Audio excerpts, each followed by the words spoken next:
It's 4 o'clock on a Monday, and you know what that means, don't you? It's time for another exciting episode of Taxi TV Live. Yeah, baby. Back in saddle again.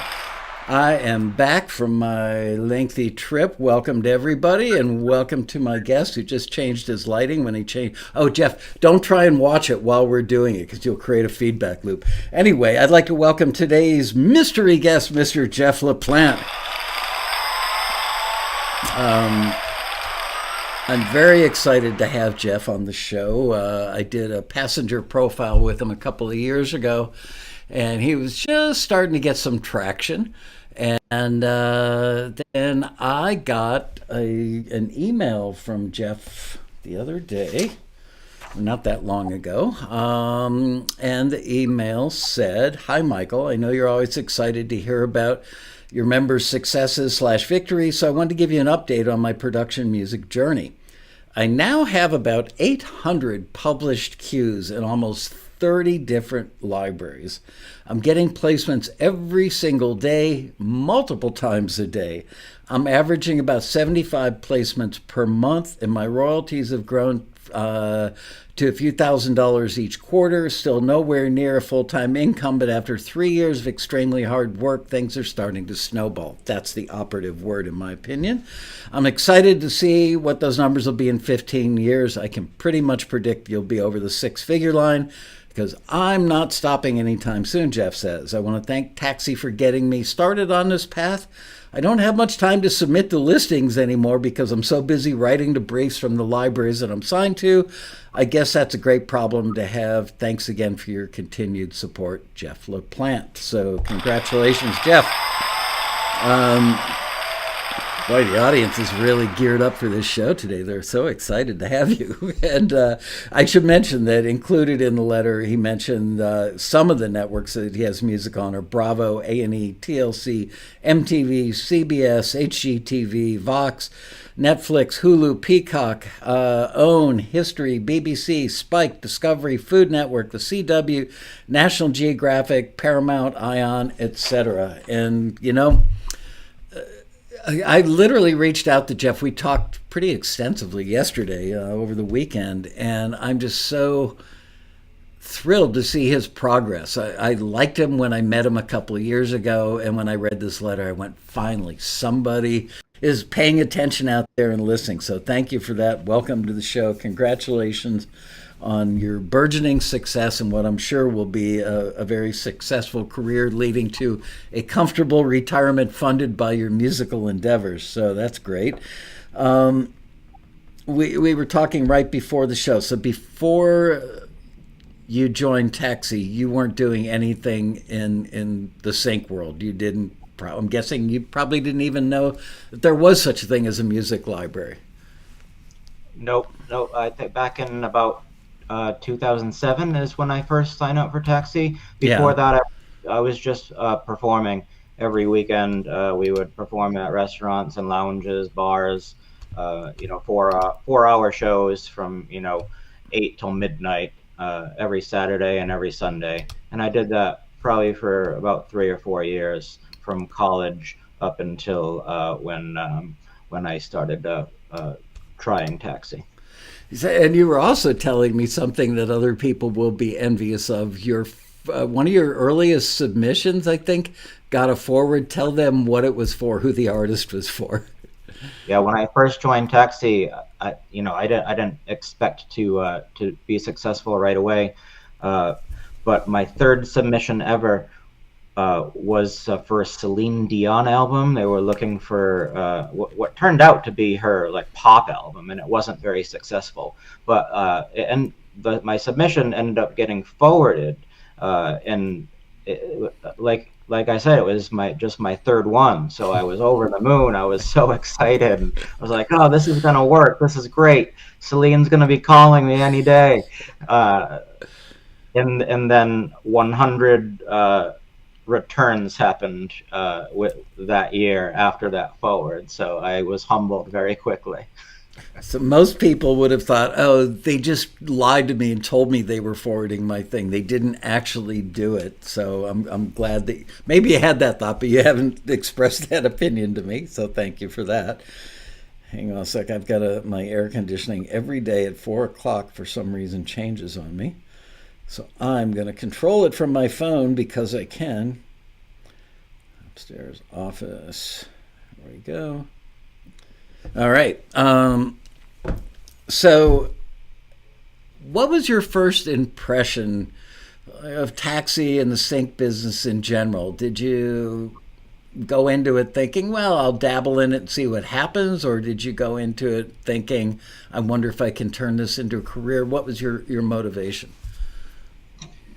So unfortunately, I have to admit that I was overconfident. I thought I knew everything about music because I'd been playing since I was 10, and studying songwriting, and I took college courses. I didn't major in music or anything, but I've been writing songs for since I was a little kid, and I had a knack for it. I won lots of awards growing up and scholarships for songwriting and whatnot. So I kind of thought I was gonna rock it, but I didn't know anything. Like, I didn't know anything about the business, and I remember going on the taxi forums and being so overwhelmed because there was so much that I didn't know, like contract stuff. Just I was of the mindset where you're never going to give up your publishing because that's what you're taught, by everyone you talk to. Different legal lingo that I was not aware of. Was metadata a thing back in 2007? Probably. Yeah, So it's always been a thing, but it may not have been discussed as much as it currently is. But yeah, things like what am I thinking? Exclusive versus non-exclusive was probably new to you. there was a lot of stuff I just had no idea what people were talking about. But I was still of the mindset where my music's gonna do the talking for me, and once they hear this, you know, things are gonna take off.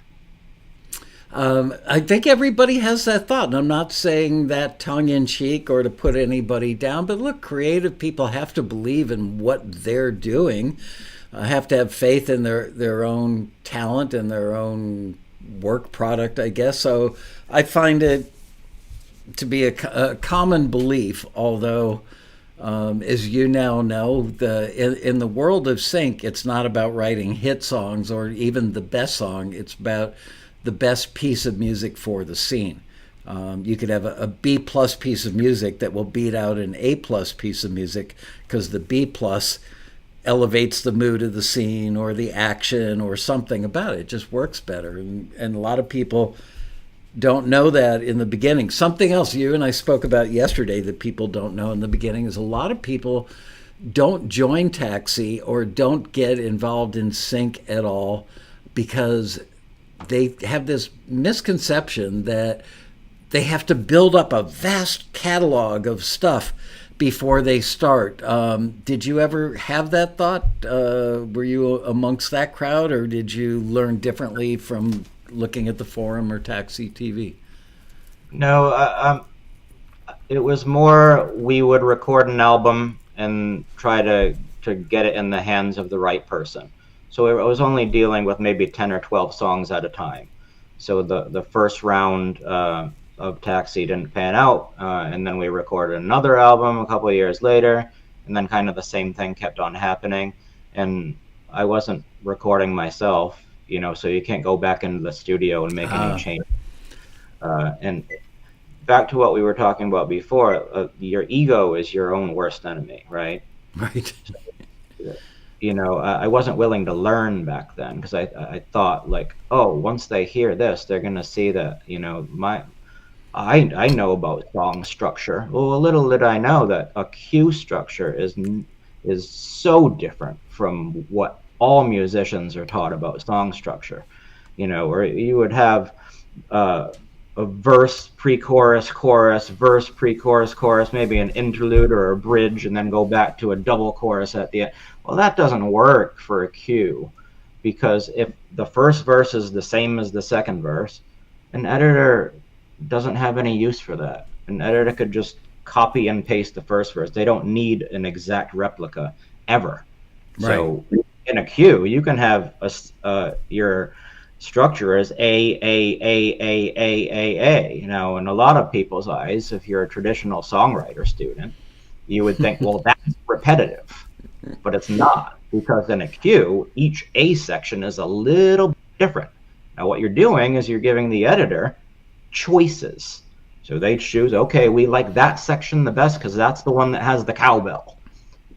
And that's the main difference. I was stuck in my own thinking that I knew everything, and that's a horrible way to be when you're coming into a brand new industry. I realize that now, you know, but back in my early 20s, you know, you're very naive, you know.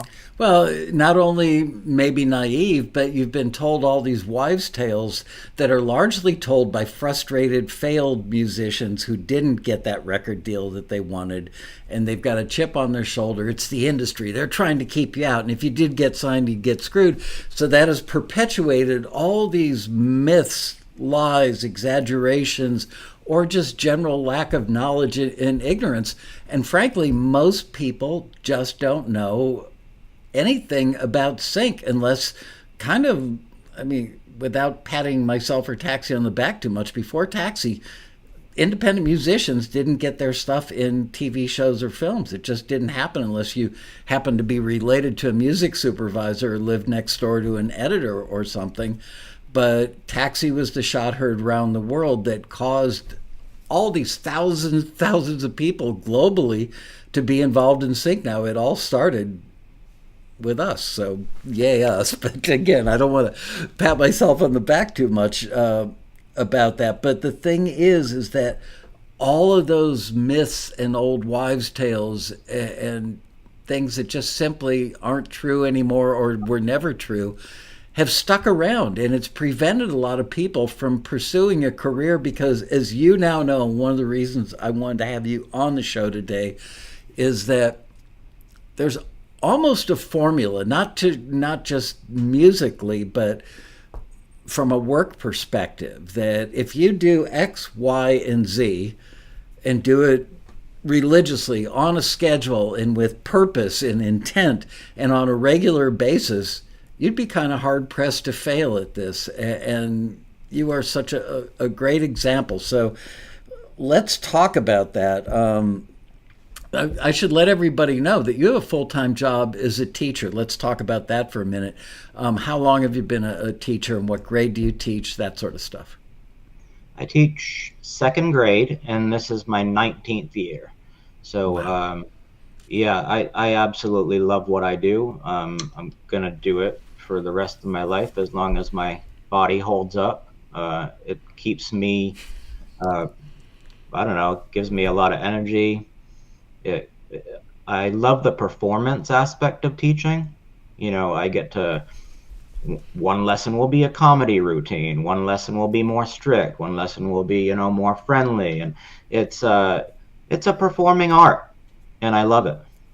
That's great. I've never heard any other teacher, and I used to be married in my previous life to a first grade teacher, and she never mentioned that. But I'm really kind of delighted that you call it a performing art, because that sounds like you engage your students better than somebody who's over it and just gets up there and goes, "Okay, class, today we're going to do See Jane Run."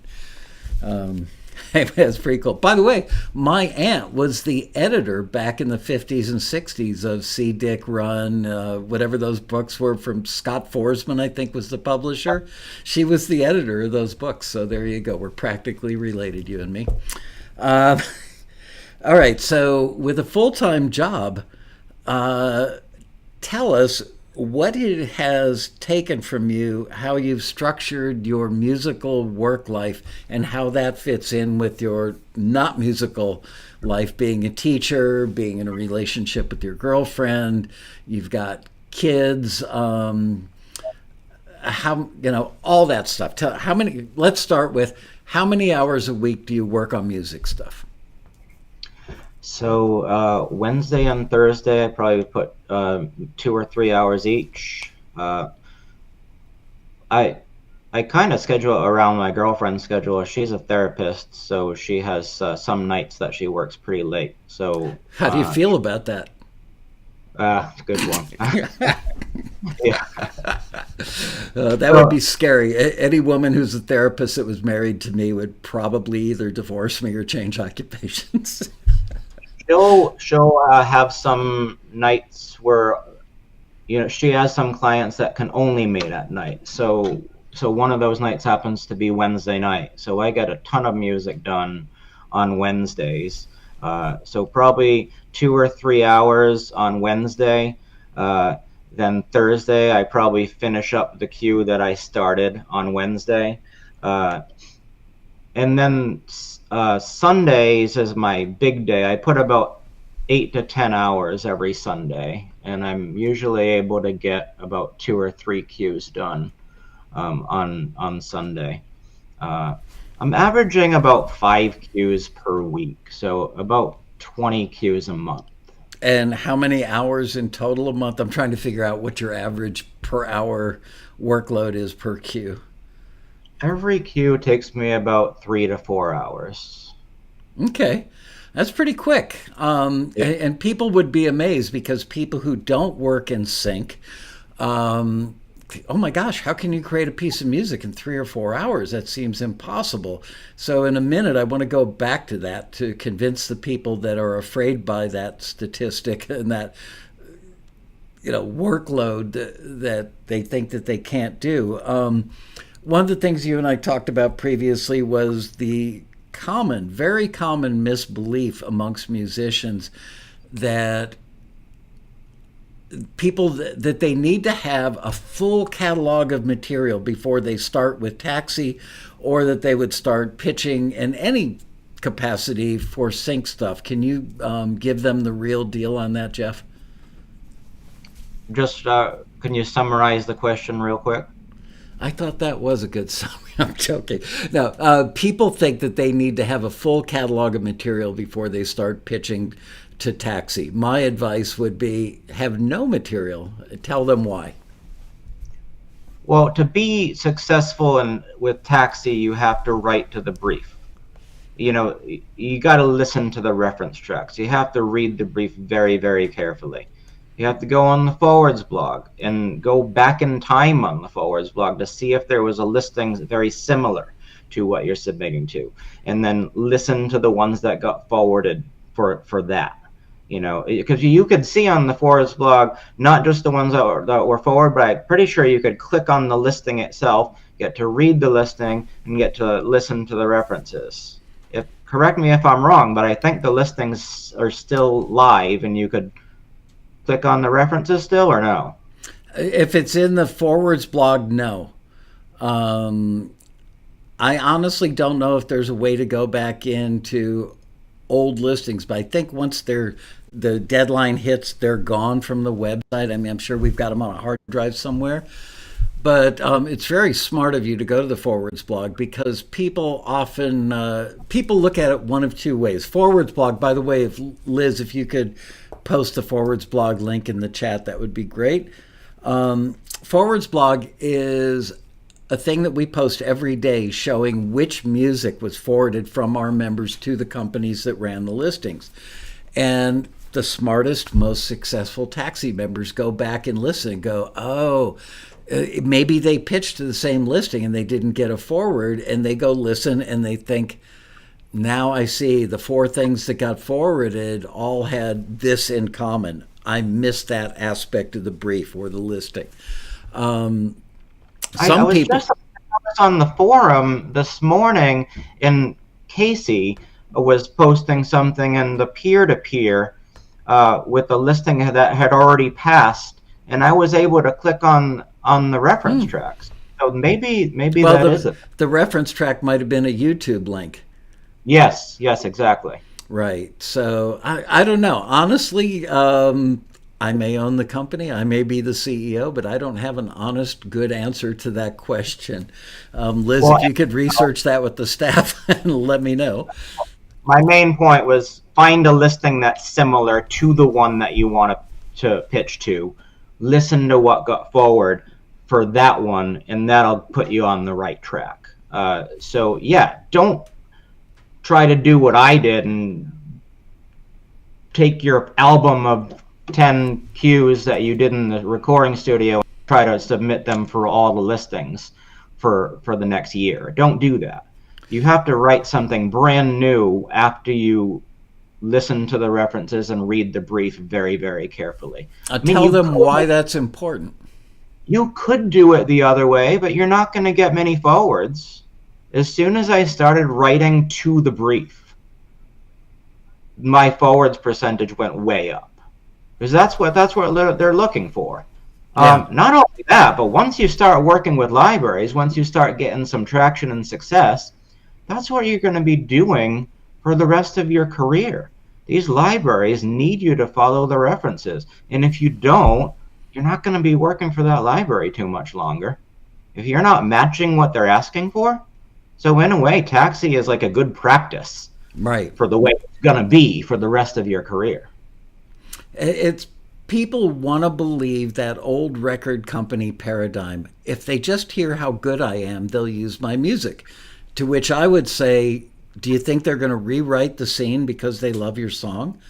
And they're going to call the actors back and the crew and the catering people and change everybody's schedule and go reshoot the scene at a cost of $1 million so that the scene can be wrapped around what your song is about? No, they're looking for music that your song fits in their scene. So I could not agree more with you that you have to learn to write to the listings. So now let's talk about people that are watching this show and going, oh my gosh, how could I write something in a couple of weeks or 3 weeks, or like you, 3 or 4 hours? How could I possibly do that? It takes me so long. How did you cross that Rubicon to go from taking weeks to write something, maybe, countless hours at a paid recording studio to record it, to the point where now you've got a home studio, you've become proficient, if not talented, at doing your own recording and production and banging stuff out in 3 or 4 hours that's earning you money and building a career? How did you learn to do that? Well, I think probably what helped me is I was in bands from the time I was 10 years old until I was maybe 26 when I got married. And I just understand all the instruments. I'm a multi-instrumentalist, I guess is the word. That's tough to say on a Monday night.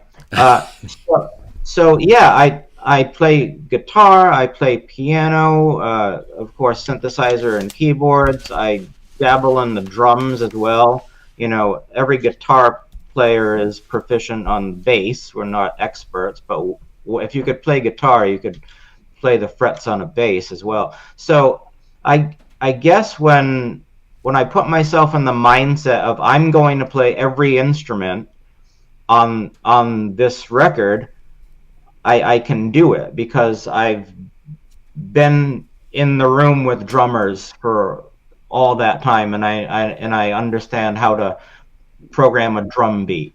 I understand how to do a bass line that matches the drum beat, and I understand that the rhythm section has to be locked in.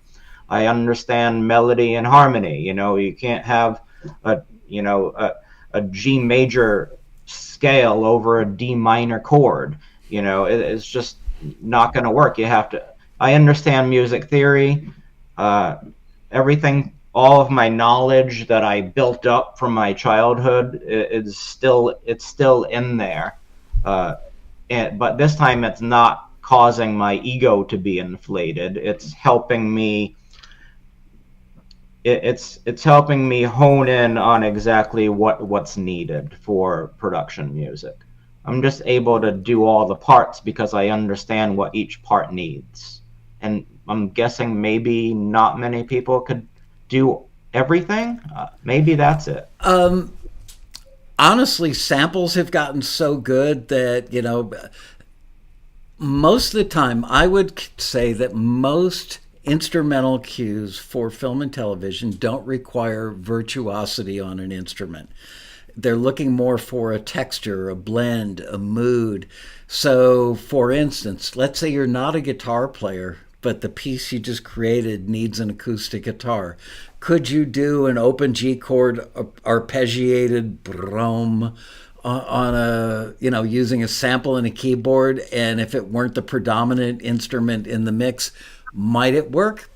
Possibly. I wouldn't recommend doing that all the time or making, a feature instrument. So I think that there are ways around it. Or the smarter way, if I were a taxi member, would be to collaborate. If I'm primarily keyboard player, and I became friends with people in the chat room on Taxi TV or in the Taxi Forum or at the Taxi Road Rally, I would reach out to somebody I know who's a great guitar player and say, look, I'm working on a cue. It's got several guitar things that should be in it. You want to be my 50-50 collaborator on it? Problem solved. But you have to understand what the instrument's supposed to sound like. You have to understand what the authentic instrument should sound like in Right. order to be good at using the virtual instrument. That's true. Uh, so let's take for instance a violin. You cannot press the violin key and hold it for 30 seconds. I've That's always, just yeah, there's no 30-foot bow in the world. exactly. So, and there are things that you have to understand about guitar and bass to make those virtual things sound authentic. That's very, very hard to do, though. Not many people could pull off a virtual guitar. Yeah, right. That's true. Anything beyond just brum, textural stuff like that. Yeah, if you actually had to play like rhythm, it probably wouldn't sound good. I'll give you that. Completely agree. What genres are your primary genres that you do most of your work in and are most comfortable with? Anything pop and hip hop. I love pop music, and then hip hop. I'm not I'm not straight straight hip hop. What I do is I infuse different things into hip hop. Some libraries want country hip hop or Middle Eastern hip hop or hip hop with an Indian influence. I did a world hip hop album once. There's all sorts of things that you could create really interesting hybrids. Uh, I'll leave the traditional straight up hip hop to the people that have a passion for that kind of music. I enjoy it, but I'm more of a pop guy. Uh, and looking at my placements, you'd be surprised. A lot of my placements are tension, and Interesting. that's within the past year. I've been getting a ton of tension placements, and that's just something that I started doing later on, and I'm just getting better at that. For the sake of people watching the show who aren't that familiar with sync and don't know what a tension cue is, can you give them a quick description of what a tension cue is? Well, the kind of tension I do is like for a crime show, like a scene of suspense, like it's gonna be a low drone, maybe with a string, or like maybe some orchestral textures in there. Then you want like a pulsing bass to create some rhythm, light percussion. Sometimes they want it building percussion, so in the first section will be very light, and then middle a little bit more, and then by the end you're going to get these huge bombastic leading up to a big, climax where they would catch the criminal or something like that. And then usually I like to put some like very very light piano haunting melodies over it, but not too busy. Those don't take long to do because there's very few elements. You know, Um, it's you just mentioned something really key, which is they're not too busy, or you don't want to be too busy. Have you found that a pretty healthy percentage of the placements that you have gotten have been with your simplest, least busy cues? Um, it depends on what kind of placement it is, because if it's a scene opener, there's no dialogue, so it'll be the full mix. If it's going to be under dialogue, then yeah, they probably are going to use the underscore or no leads mix. Okay. I do a lot of cool vocal chopping and manipulation of like vocal samples. That's kind of become my signature sound, that people know me for. Uh, but usually if it's placed under dialogue, they can't use it because it is a human voice, so that the character of that element would interfere with the dialogue. So usually they would open the scene with the full mix and then take out the vocal element when the dialogue starts.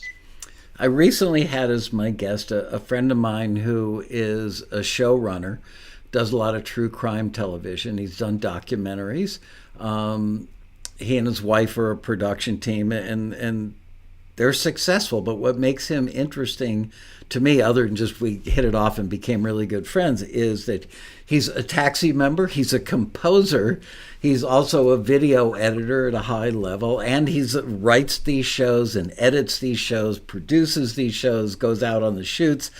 And one of the most important things he said to me is, whatever your signature sound is, show me what that is in the first 10 or 15 seconds.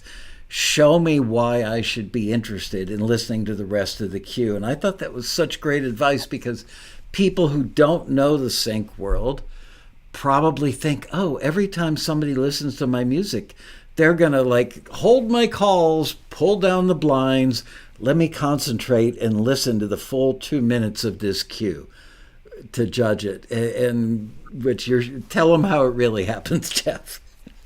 I wanted to do something a little bit unique, and develop that signature sound. And once I did that, I have libraries coming to me asking for it, because I've become known as the guy who does all the cool vocal chopping. So it could be, yeah, it's a really cool place to be when you have libraries emailing you, asking for music, instead of the other way around where I would be pitching albums, constantly. But when you have a library owner find you on LinkedIn and say, "Hey, can you do some of that vocal chop stuff for us?" That's a really cool thing. It's funny. When I first read your email, I think the very first thought I had was, gosh, I wish everybody who's ever thought about joining Taxi could read this, because we have a series of promo emails that go out whenever we run a sale. And it says one of the reasons we're offering this discounted rate is so many of our members have become successful at one level or another that they're busy filling orders to the libraries that Taxi has connected them with. And you put it in writing, which others have. And I think people tend not to believe us. We actually need a new crop of composer producers, because the people who have listened to what we've said on Taxi TV, have made friends and connections in the Taxi forum, and are becoming successful, have so much work that they don't often pitch to the Taxi listings anymore, because they just don't have the time. So for those of you who are watching that have thought about joining Taxi, here's your witness, Jeff LaPlante, to tell you that's how it happens. You use Taxi as the launching pad. You figure out the industry, you'd get good enough, and then everything flips. The industry starts coming to you and asking for stuff. So those people kind of graduate from Taxi University, and we need new students to become the next Jeff LaPlante. So thank you for putting that in writing. You're absolutely right about it being a launching pad. That's a great way to see it. But something else that you mentioned, I think Matt Vanderbilt made this analogy a couple weeks ago on his new YouTube channel, which is fantastic, by the way. He equated Taxi with college education. Put in your years, learn what you need to learn to become successful. Now, usually a college education is what $80,000 upwards of Oh, $80,000. I mean, some schools are now like 65 grand a year. Right. Yeah. So I think the $300 taxi fee is quite reasonable. And just to give you an idea, like there's a lot of people out there that have kind of graduated from taxi, that are writing consistently for libraries, and they're always asking, should I renew? Well, I was very, very close to not renewing a couple of years ago because I was up to maybe 10 or 15 libraries, and you know writing to those briefs, didn't have time to submit to taxi, and I decided to renew to give it another year. Well, a couple months later, I ended up getting a deal through a forward that resulted in $4,000. It was like a buyout for 2 albums of music, and I got a check for $4,000. Well, if I hadn't renewed, well, that deal would have never happened, and there there's lots of situations like that. Like you were just referencing the newest listing that just came out, the $12,000 Right. movie deal. Somebody who lands that's how many years of taxi totally paid for, you Yeah. know? Not to mention the fact that we personally know the music supervisor on that show. She was a taxi screener for 2 or 3 years, so she's well connected to us. And they routinely pay 12 grand per sync. And if you were to get your first thing placed in her show, she's liable to come back to you for others. So you could get 2 or 3 of those $12,000 placements in a single season of that show, or maybe over a period of 5 years. It's a hit show now. It's going to have a 5, 6, 7, 8 year run. And if you're part of her stable of regular go to people, so yeah, all that is true. So I think even after you kind of like graduated taxi, like, yeah, come back every once in a while, because you never know what kind of opportunity is going to be around the corner. Yep. Or who you might meet. I don't want to talk too much more about that particular listing because I don't want to give anything away, but it requires vocals in a particular language. And Jeff said, well, I don't really know anybody that does that language. And we talked about before we went live on today's show, he could reach out in the taxi forum. Does anybody know a singer that sings this language? You could go on one of the websites where musicians offer their services for a fee. Make sure you get a signed work for hire agreement.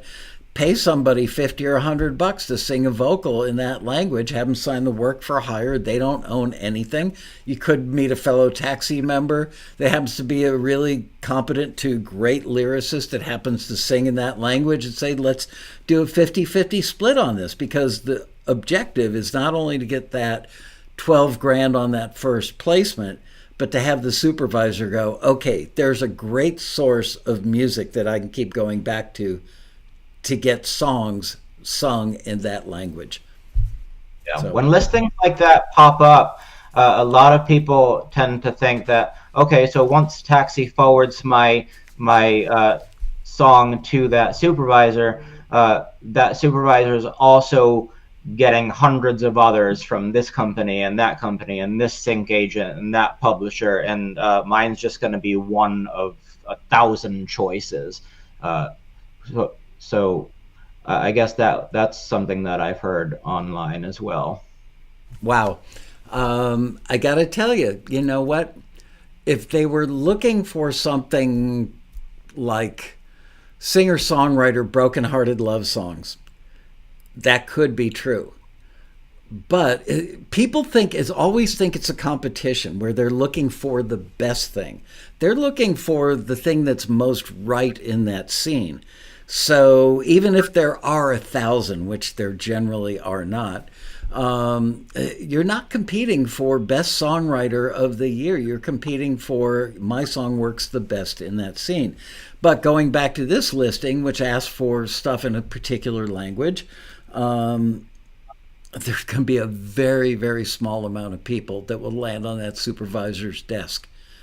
And that's exactly why that supervisor is relying on Taxi's members to solve her problem, is that there aren't a lot of places you can go to get that. Here's another great example.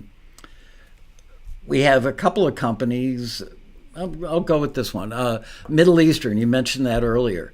So many people think, well, I don't do Middle Eastern music. I don't do Middle Eastern flavored hip hop. But here you are, Jeff LaPlante. You do hip hop.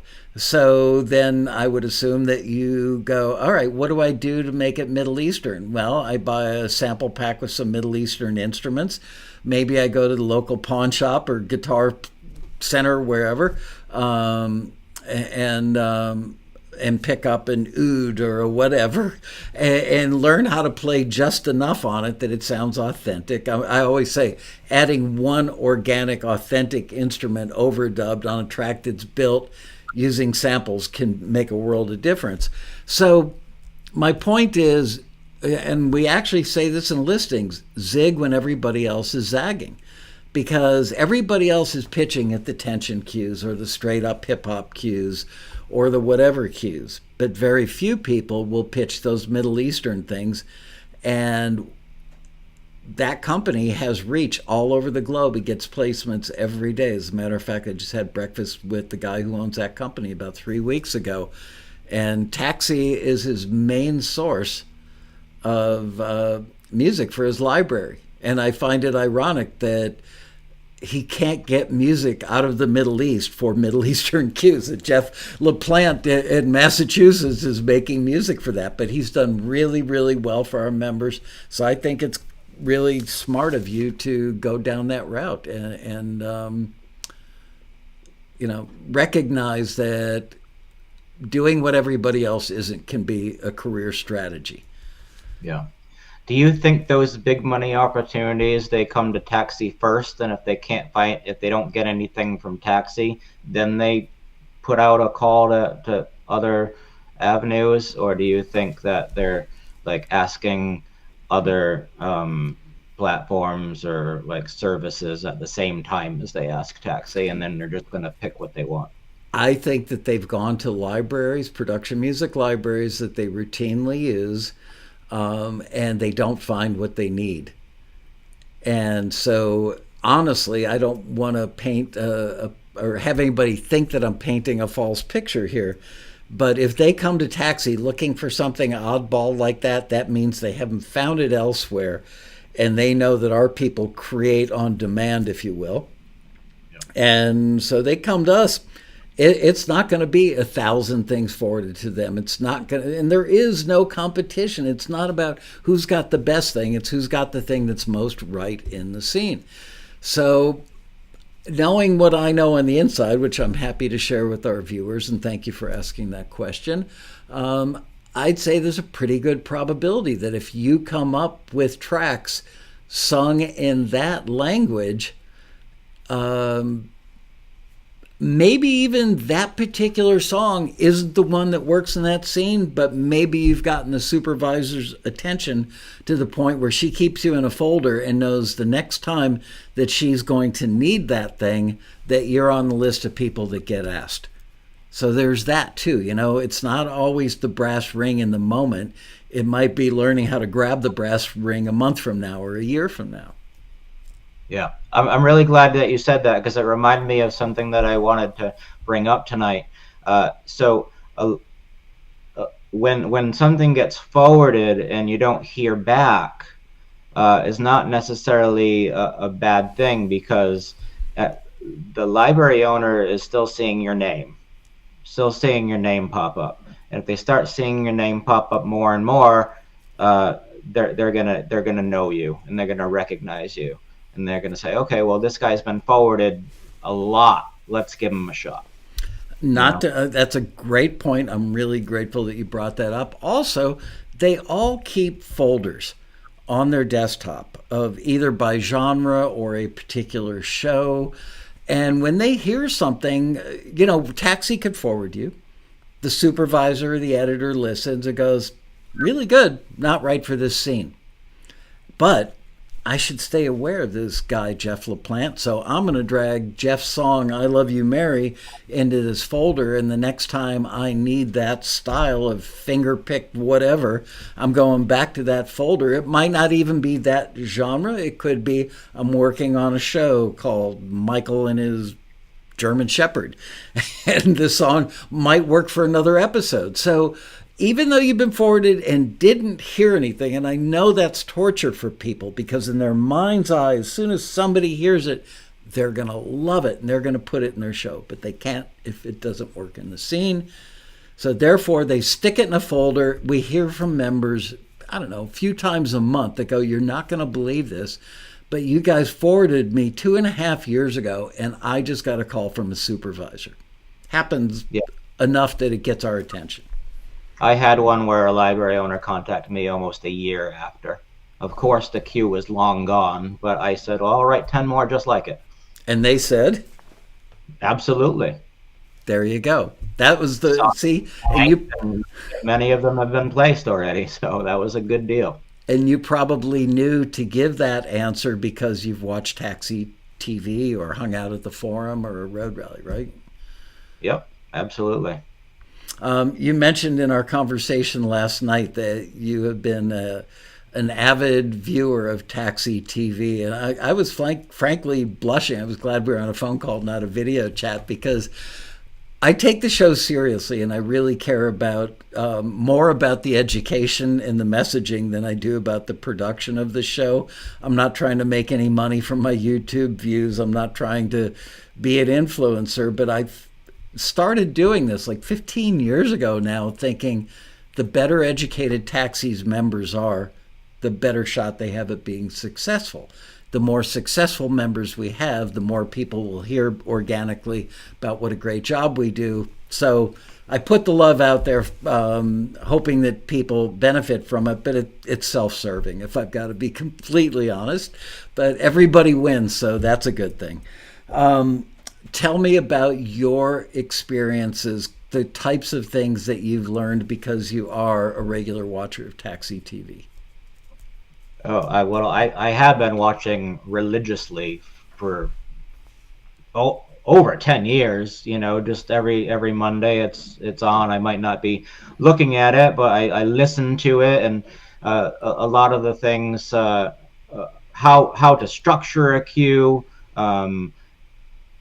edit points, how to do your stems and your cut downs, the ins and outs of the contract and what to look for and what to sway away from, listening to members that have been successful is like hugely inspiring, and you know there's tons of them that are, you know, from back in the early days, you know, Chuck Henry, Matt Hurt, were Keith Lubrandt, all those guys, and then Matt Vanderbo.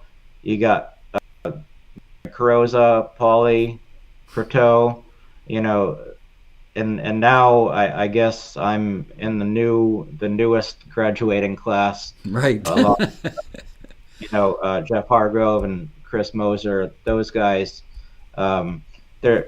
There seems to be, you know, a lot more success than what people give Taxi credit for. You know, people are very quick to judge and say, oh, I never needed it or didn't work for me.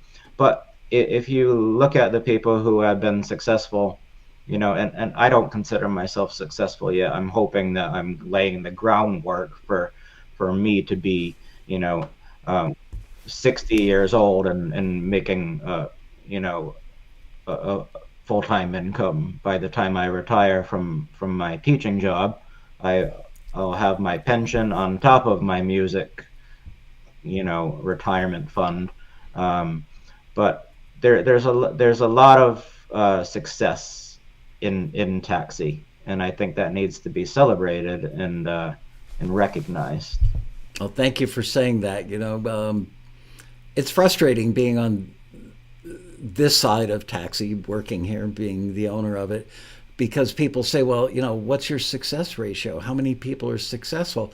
Most of our members don't tell us about their placements because they become so routine.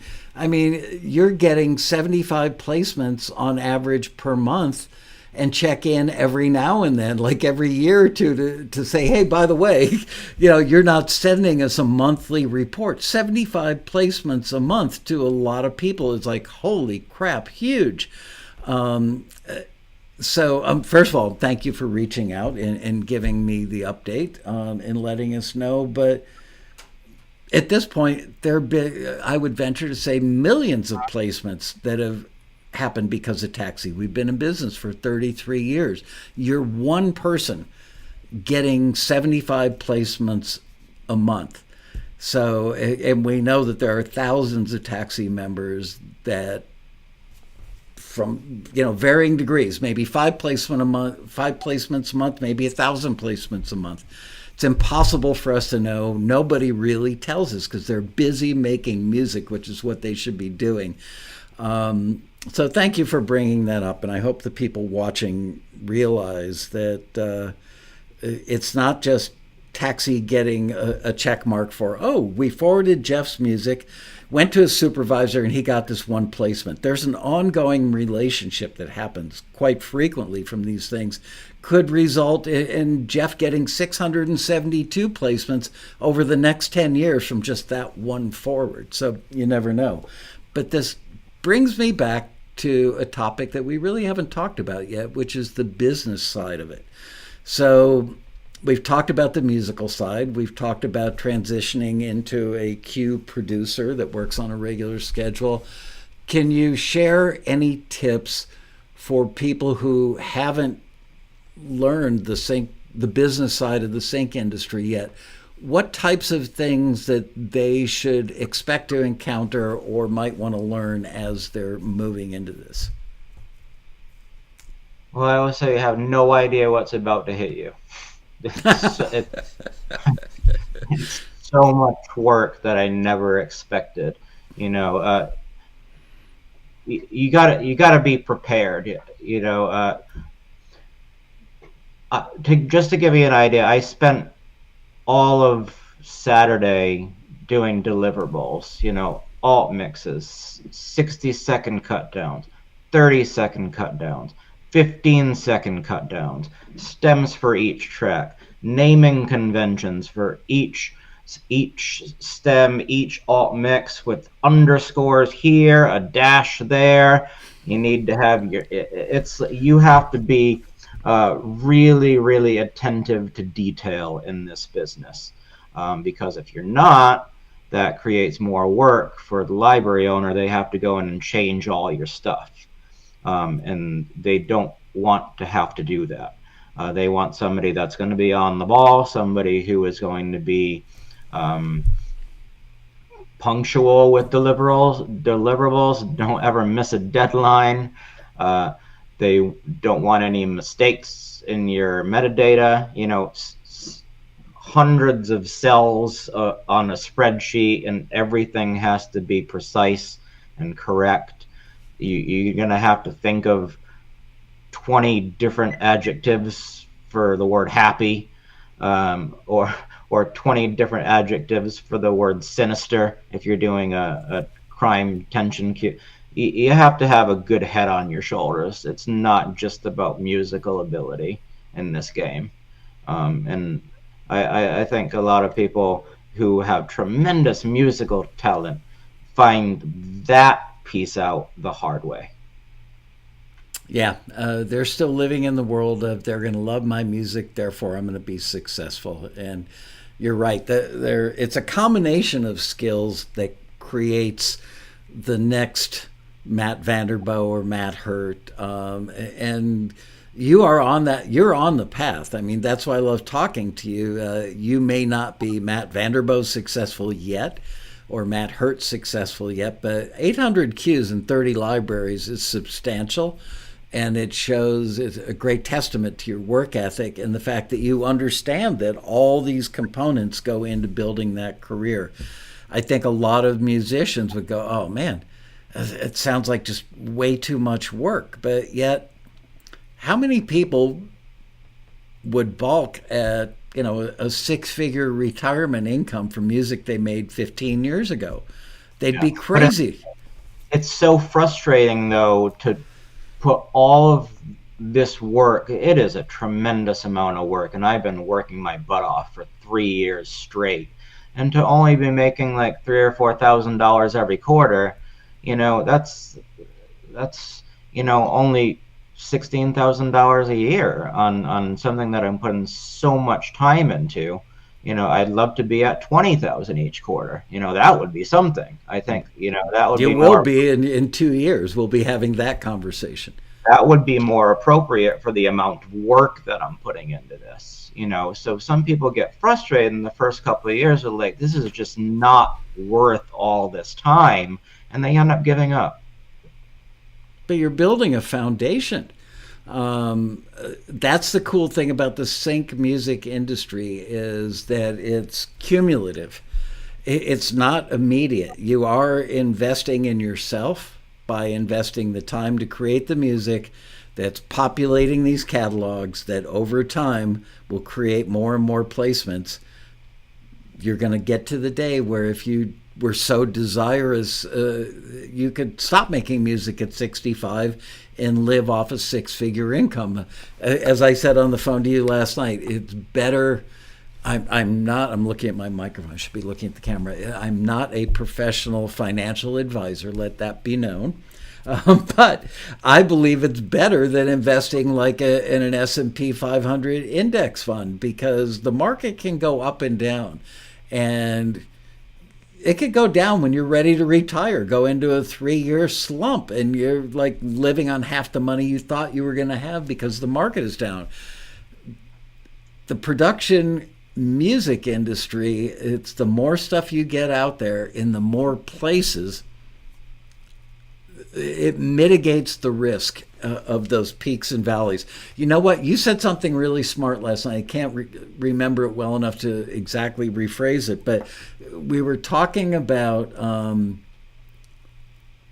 how a library could be hot this year and not so hot next year. You're talking about spreading your bets. Can you address that? To why is it important for people to not put all their stuff with one music library or in one catalog? Yeah, so in my eyes and experience, which is limited. I've only been in the game for 3 years, so other people might have differing opinions, but I think there are many different types of libraries. There's a type of library that is well connected, who has connections with hundreds of current shows, and those are the libraries that are going to send you briefs and tell you exactly which show it's for. There's also some libraries that are filling their catalog and then hoping that clients and showrunners will come to their catalog, so they're constantly like promoting their catalog on social media, and sending catalogs or website links to different clients. There's also the type of library that is wanting to build up their catalog so they can get a distribution deal with a bigger company like BMG or 5-Alarm or Bulletproof Bear. Those like distribution companies that really hustles out there. So if you sign with one of those libraries that are building up their catalog, but aren't really going to start pitching it for a couple more years, well, the composer is going to be waiting that couple years before they give it to BMG, and then you're going to start seeing the placements. Usually when you sign with a library, you don't really know what kind of library it is. Are they just building their catalog for a few years before, or are they actively pitching, or do they have connections right now? Maybe they had connections 10 years ago and they were doing awesome. But maybe all the shows that they used to work with, the showrunners have retired. So they lost their connections, and now they need to try to build new ones. So that's why it's important. And I've heard Matt Vanderbilt talk about this too. He replied to me when I was thinking about not renewing a few years ago. One of the things he said was, you never know what library is going to work for you at any given time. You could be getting hundreds of placements with one library, and then in a couple of years they can go totally dry. So you're going to need another library to pick up where that one left off. So don't put all your eggs in one basket. Yeah, it's. I think everything you said is 100% on target, and it could be somebody is a major supplier of music to a hot TV show that's in its sixth season and it goes 8 seasons. And even though the showrunner is still active in the industry, it might be 2 years before their connection picks up another show or gets something greenlighted. So, yeah, you want to be in a couple of dozen or more catalogs because this library could be doing great for you right now, but maybe they won't be in a year or 2 or 3. So you want them to overlap so you don't have peaks and valleys. You've got peaks from library A filling in the valleys of library B, I guess, so that you get sort of an even flow of income. But people, there's a syndrome called the "they love me" syndrome. The first company that says, "I love your music. I can't wait to have it in my catalog. You're doing great work. You're floating on air." Finally, somebody in the real music industry recognizes the hard work and creativity and talent that you have. And you just, it's like falling in love with somebody at the beginning of a relationship. You can't wait to get off work to go see them. You're constantly on the phone at night. You love them, and that's the way you treat that library. But meanwhile, you are missing opportunities to get your music in multiple libraries like you have to mitigate the peaks and valleys. So I'll tell you what, if you find a library that communicates with you and holds you to a higher standard and almost like pushes you to be a better composer by giving you feedback, not accepting everything, asking for changes because they care about your evolution as a composer, that's when you know you found a library that's really, really awesome to work with. So libraries that's just going to take anything that you throw at them, there's certain composers that are like, oh, I don't need Taxi because Pond 5 took 200 of my songs. Well, okay, that's a royalty-free library that there's just so much on there because they take pretty much everything. Right. You're not going to get any placements that way. Definitely not high-end placements. Yeah, I'm going to address the royalty-free library, and it comes in various forms, the libraries do. So, and I don't want to diss an entire part of the industry or Pond 5 or anybody in particular, but that is a valid point, I believe, that you just brought up, which is they are known for mass quantities of music, but not necessarily the highest quality of curated music. And it's very frustrating to us when somebody joins Taxi, they're a member for 3 or 4 months, they submit 2 or 3 things, they don't get forwarded, and then they submit their stuff to Pond 5, and Pond 5 says, sure, we'll take it, because they'll take almost anything, or any other company in that realm. I'm not putting Pond 5 down, it's just that's their business model. And then those members will send us an email saying, I want a refund because you guys didn't forward me and I got signed with another library. Well, there are libraries and there are libraries. So would you rather be in a relationship with a library that's highly respected because they curate their music so well, they know their clients personally, and they're able to curate further for their clients and the shows they're working on, and develop relationships? So would you rather be in that boat or on a larger cruise ship sized boat where anything may or may not get plucked from the deck of the boat? So I'm glad you brought that up. When you pick up a new genre that you're going to start working in, maybe you see a taxi listing and go, I've never done that, but I'm kind of game for picking up something new, a new challenge, a new genre. What would your process be for learning a new genre and attempting a submission in that genre? That's a tough question. I'm not sure I would try anything totally new, because you try to do something that you have no knowledge of. Yeah.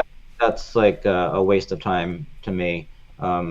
So that's why I've never ever listened to like cocktail jazz. Okay, like Paulie's gonna get all the forwards on that one. I have no idea what I'm doing, so I'm not gonna waste my time doing that. Q. Well, I'm what gonna about last night you mentioned country hip hop? So I'm assuming that you may have done some form of hip hop before, but not country hip hop. What was your process to learn how to make country hip hop? Yeah, so I'm pretty good at hip hop production. Not as good as the pop stuff, but a lot of my hip hop stuff has been placed um, to infuse like country elements. It would be like slide guitar. So I had bought like a cheap little lap steel guitar on Sweetwater for a couple $100, and learned how to play that enough to make it sound the way it should, and then listening to a lot of music in that genre. It's very, very time consuming. If you wanna be successful in a genre, you've got to listen to that style. I think I've done country hip hop before, so this weekend it wasn't like totally new for me. But finding like slide guitar sample libraries, or like little fiddle or mandolin sample elements, I could throw them onto my pads and create something new with chopping up samples. And in hip hop, you can get away with that because it doesn't have to sound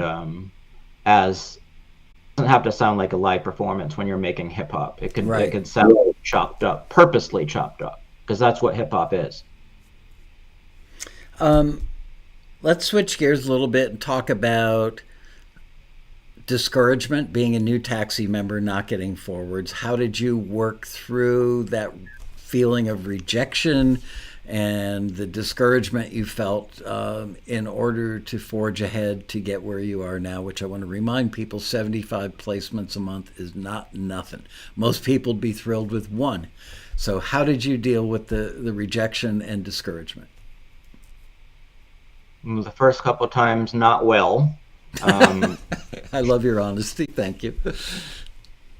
Yeah, I mean, it's so easy to blame it on Taxi and say, this is not working for me because they got it wrong. The screener doesn't know what they're talking about, and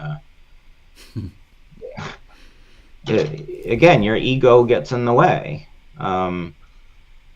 But the main thing is that Taxi is a learning experience. I forget who it was, but somebody had made a comment like they would never look at what you need to improve on the critique that comes back. They would only look at the positive, because if they ignored the what needs work, they wouldn't feel as bad about the return. That's a terrible way to look at it, right? Because what you need to work on is the thing that's going to make you improve. If you're just going to look at the positive because you want somebody to pat your back or toot your horn for you, well, you're in the wrong business. If you're here to learn what you need to learn to be successful, you have to look at what somebody tells you might need some improvement. And once you get over yourself a little bit and you take those criticisms to heart, you could kind of move past that obstacle. For the longest time, I was convinced that the screeners were wrong, but now, having some success in this industry, if I go back and listen to my cues from that time period, the screener was right. Knowing what I know now and being at, a semi-professional level of this, the screeners were absolutely right to not forward those cues at the beginning of my journey. They just weren't up to par. And back then I was convinced that they were. Is there anything Taxi can do better as a company to help people overcome that perspective early on that, oh, these screeners don't know what they're talking about? Because look, with the passage of time and the more knowledge that you've acquired by working in the industry and becoming professional, now you look back and go, gosh, the screeners were right. How can I get people to realize that in the first 90 days of their membership? That's exactly what I say. The forwards blog is kind of buried a little bit in the website. A lot of people still think the forwards blog is the forward section of the forum, and they don't realize there's a whole other section called the forwards blog where you could actually hear all of the music that was forward to the listings. There are some Taxi members that don't even realize that's a thing. So maybe make that more readily available. That's a great suggestion. Thank you. I don't know. We do a thing. Go ahead. You used to have like people actually like making cues on Taxi TV. I remember early on watching you and Chuck Henry in the same room, and he was doing a future bass cue, and from start to finish, and it was incredible. And I was asking you last night why you never do that anymore. Well, I don't want to say what the answer was because that will cause more of the same problem by discussing it here. But one problem we have actually is, as I said last night, if I make $100 in a month from our YouTube channel, it's a miracle. But that was never the goal. The goal was to educate our members so they become better and more successful. But it is frustrating when I do a show like that. Inevitably, whatever music that person creates live on the show ends up becoming, they get it into a catalog, and then our video doesn't monetize. Like during the quarantine, the pandemic, and we did 2 Taxi Road Rallies, our annual conference, 3.5 days of 8 hours a day of live broadcasting. And we played a lot of music for people from the industry to say, I would listen to this or use this because, or I wouldn't. And now I'm still, 4 or 5 years later, getting notices from YouTube saying, sorry, can't monetize this, can't monetize that. No big deal. Maybe it cost me a few $100s a year in lost income. So I guess the education is better. But I will take that to heart. You know what? Maybe I won't use people to demonstrate that are people who don't want to get hit with a bunch of emails, because that's what happens. You put somebody on there, you mention their name, mention the fact that they own a production music library. Anybody can watch these, so they get slammed with people going, I've got the greatest music in the world. Another reason we don't do a lot of those, really hard to do live, because we have to do this live split screen in order for us to interact. So I would actually need a second person doing live video switching between your face and your computer screen. Although it doesn't translate well. Musically it does, but to look at somebody's Pro Tools session on a screen, I don't find that very enticing or educational. It is more about what you're hearing than seeing somebody taking 4 bars and turning it into 64 bars by dragging it. Let's talk about titles. That's something that you and I didn't discuss last night in our prep for the show. I believe that titles are a great way to get your music noticed. Do you agree with that? And if so, what have you done to create better titles? What advice do you have for other people to create great titles? I guess one school of thought is that a music editor is going to see everything in alphabetical order, right? So, like, try to have your cues at the beginning of the alphabet, but then at the same time, like, if every composer starts doing that, you're going to have, they will after seeing that.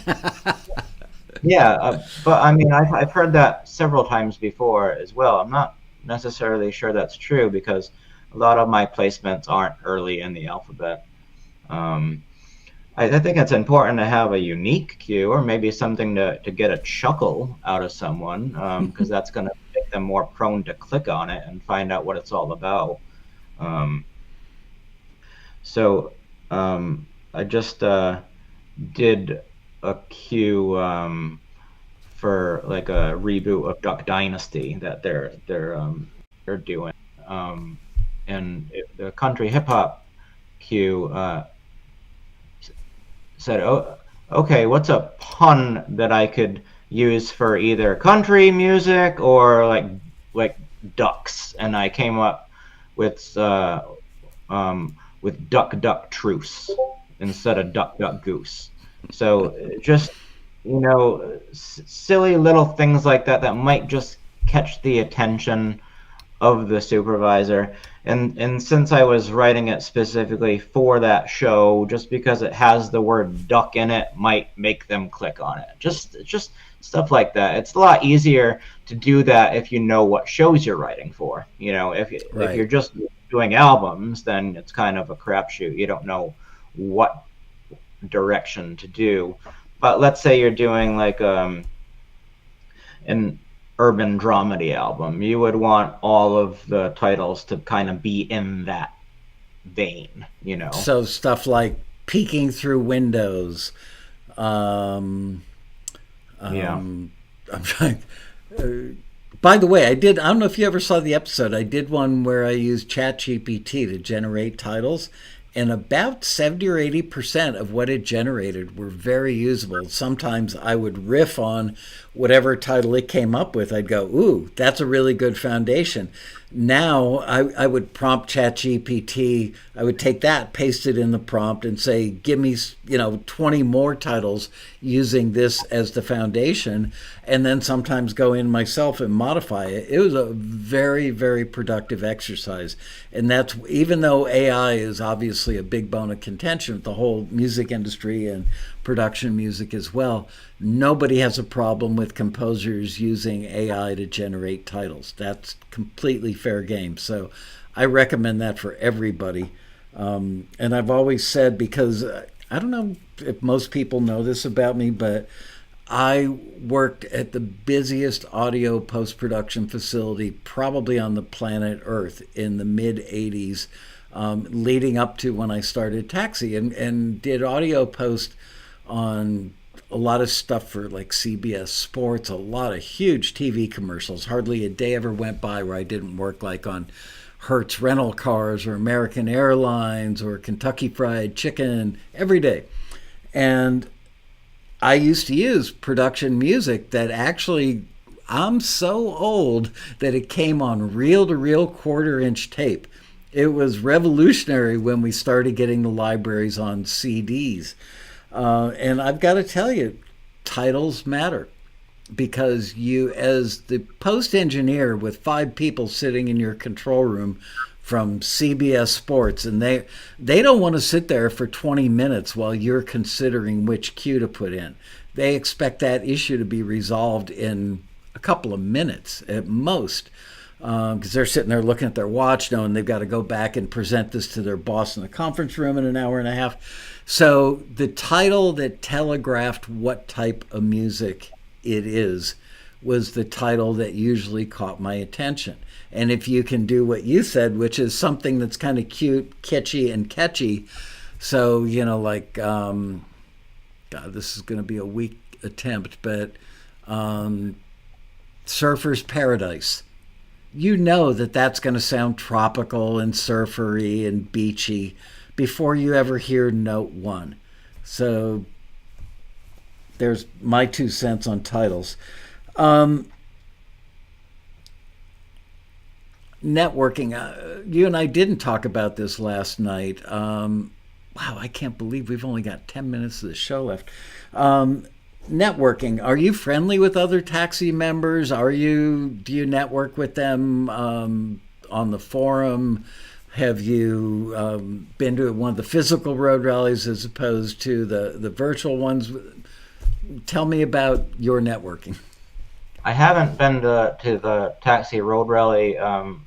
I think I'm wanting to go this year. If my royalties are high enough, I could definitely justify that expense of the flight and hotel room.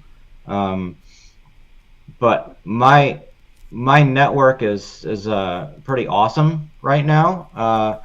There's tons of opportunity for networking. The sync space is growing because there's a lot of like Facebook groups now. There's a ton of YouTube channels, podcasts with sync composers, lots of communities,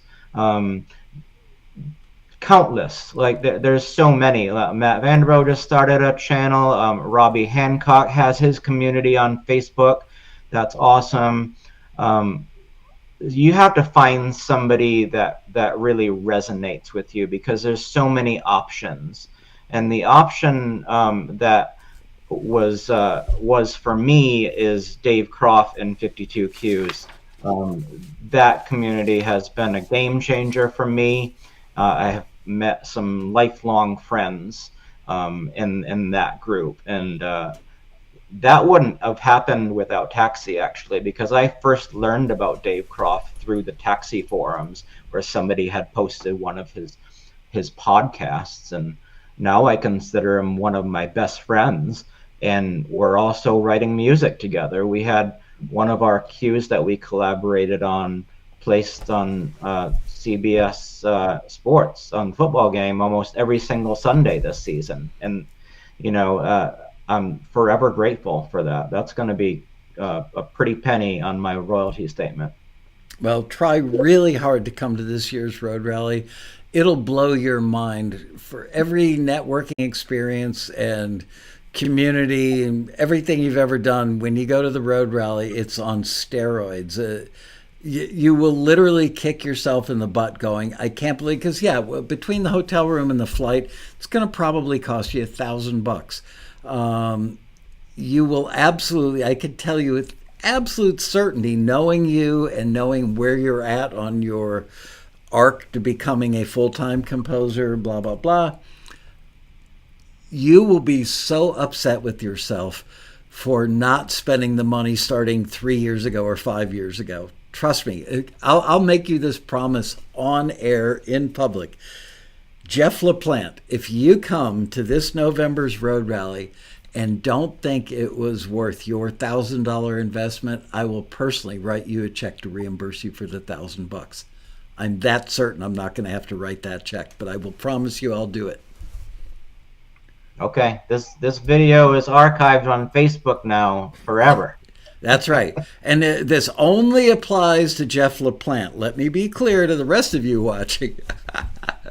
I've made that offer many, many times over the 28 years we've done the road rally.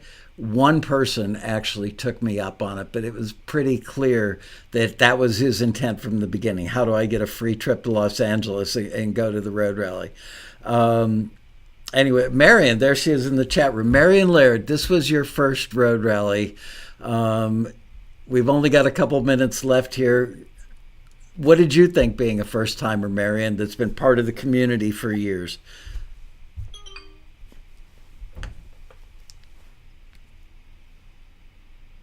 It was awesome, and I loved it in all caps. It was great to see you there, Marion. It was. It was privately between just us.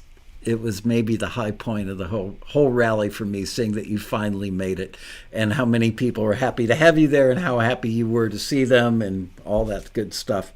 I'm look if I get a chance to come. I'm actually looking forward to meeting some of these library owners in person, because through email and like back and forth conversation and writing briefs from them, like you'd like to consider them friends, and that's kind of weird if you've never even met them in person, But there's some pretty awesome people that I work with that I'd love to have a face-to-face conversation with. And I've got to tell you, just by them having a beer with you will Yeah. so dramatically ramp up the number of albums that they'll come to you for every year. That's all they have to do is just meet you, have a drink at the bar, shake hands, spend 15 minutes, and all of a sudden you get elevated because of that face to face. So that $1,000 you'll drop because the airfare is going to be about $300 to $500. And the hotel, I don't know, somewhere around 175 a night or something. So 3 nights of that, yeah, it's going to be $1,000. Prepare to have a bruised butt, because you are going to be kicking yourself in the butt over and over. Why didn't I listen to Laskow and come to this thing years ago? Especially where you're at in your trajectory. Some people come too soon, and they think that they're going to waltz in there and that they're just going to hand out their music and people are going to go, you're great. I'm putting you in every show I'm working on, every movie I'm working on. And what they realize is, oh, there's so much for me to learn about the industry. Well, you now understand the ins and outs of the industry. You're on an upward trajectory. You've earned your wings, and now you're looking to maximize and amplify those relationships and the number of things you have and the number of libraries, the number of placements, all that stuff. The rally is the catalyst that will... Taxi is a launching pad. The road rally is SpaceX. Yeah. Seems like an appropriate week to throw an Elon Musk plug in there, for better or for worse, whether you like him or you don't. All right, we got to wrap this up. Once again, literally, you melted my heart when you sent that email. It was so great to hear from you. And I remember that you were, last time we talked a couple of years ago when you did the passenger profile, you were still kind of taking a wait and see attitude. Okay, I've had some success. Let's see if this is going to pan out. So it was so kind of you and timely of you and appreciated by me that you sent that letter. Just to, most people don't. By the way, for anybody watching, I just found out 10 minutes before we started this show that we still need 4 more success stories for this month's Taxi newsletter. Anybody watching the show that's had a deal signed recently or placements, by the way, Jeff, I'm including you because you gave me a laundry list of networks that you've been on, so I'm throwing you in there. We needed 5. Now we only need 4 thanks to you. Anybody else, send your stuff tonight only, to deals@taxi.com. That's deals@taxi.com, and you'll make it into this month's newsletter. If you could include a photograph of yourself, that would be much appreciated. If Michael Reschke is watching, he just signed a deal a couple of days ago, and he was talking about that this morning over at 52 Qs. Awesome. Awesome. I've got to reach out to Dave and get him back on the show. He's one of those people that whenever I'm with him, I appreciate him more. And anyway, we're both in a similar space, but not really competing so much as. But we get to see the world from the same perspective. So it was when I had lunch with him in Orlando a few months ago. It was very comforting, I guess, to say. He's such a great guy, and Taxi and 52 Qs can definitely work synergistically and work together instead of having that competition, because we share so many members. Right. I agree. Anyway, thank you so much for sending that email and letting me know. Continued success to you. If I don't see you at the road rally, the day after, I'm getting on a plane flying over to East Hadley, and I'm going to drag you cross country to the next one. Trust me, Jeff, you will absolutely go, oh my God, I can't believe I've never done this before. But anyway, congratulations. And for the rest of you guys, next week, I am trying. Oh, shoot, where's my book? Hang on.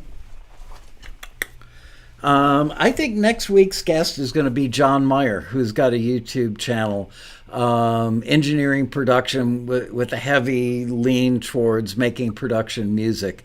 I've become a fan of his channel on YouTube, and I talked to him before I left on my trip, and we tentatively penciled in the 24th, so that's next week. Thank you, guys. Great to see you again. I'm glad to be back, and Jeff, thank you once again. See you guys next week for another exciting episode of Taxi TV Live. I miss that music.